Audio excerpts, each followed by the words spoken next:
High above the Earth, thousands of satellites are moving at this very moment. Some are only a few hundred kilometers above the surface. Others are much farther away, hovering over the same region of the planet day and night. They move silently. They do not announce themselves. And most people never think about them. But every one of them is slowly being pushed, not by engines, not by gravity alone, by light. This is not a metaphor. Sunlight carries momentum. Each photon has a tiny push. On Earth, it is meaningless.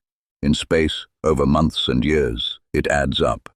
Satellite engineers have always known this. It is written into equations. It is taught early in orbital mechanics. But knowing something exists is not the same as feeling it happen.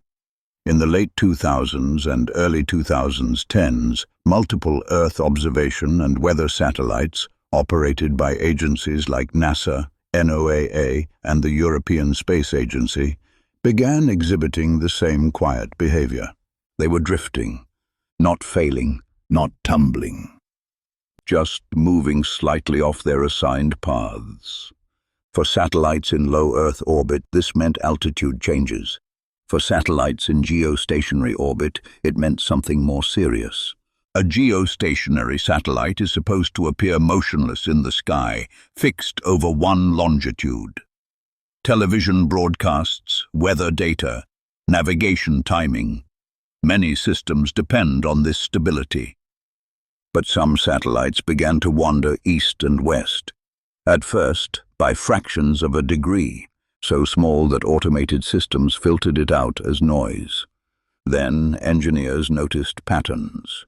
The drift was consistent, predictable, and growing. When teams investigated, they found no mechanical failures. Thrusters were healthy. Fuel lines were intact. Control systems were responding exactly as designed, which made the situation unsettling. Because in spaceflight, the most dangerous problems are not the loud ones. They are the quiet ones. Eventually, engineers confirmed the cause.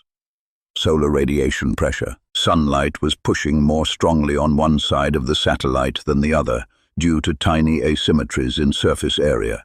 Solar panels, antennae, thermal blankets. Nothing was broken. Nothing was wrong.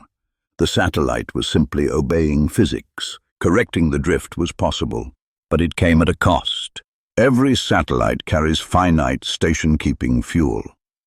Once it runs out, the satellite cannot hold position. It may still function, but it can no longer serve its mission reliably. Operators now faced a real trade-off, one discussed openly in mission control rooms, but rarely outside them. Correct aggressively and risk shortening the satellite's life, or correct gently and accept gradual degradation. Some missions chose one path, some chose the other. In a few documented cases, satellites were saved by carefully timed, extremely small thruster burns, sometimes measured in seconds, planned weeks in advance, and executed with extraordinary caution. In other cases, the drift could not be fully corrected. The satellite was not lost, but it was reassigned, degraded, or retired earlier than planned. These events never made headlines. There was no explosion, no debris field, no dramatic countdown, just a slow acknowledgement that space is not still. One ESA engineer later described it simply. Space doesn't break your machines, it wears them down. What saved some of these satellites was not technology alone, it was attention. Someone noticed that a graph was changing too smoothly to be random. Someone questioned a value that was still technically within limits. Someone took the time to ask why. And that was enough.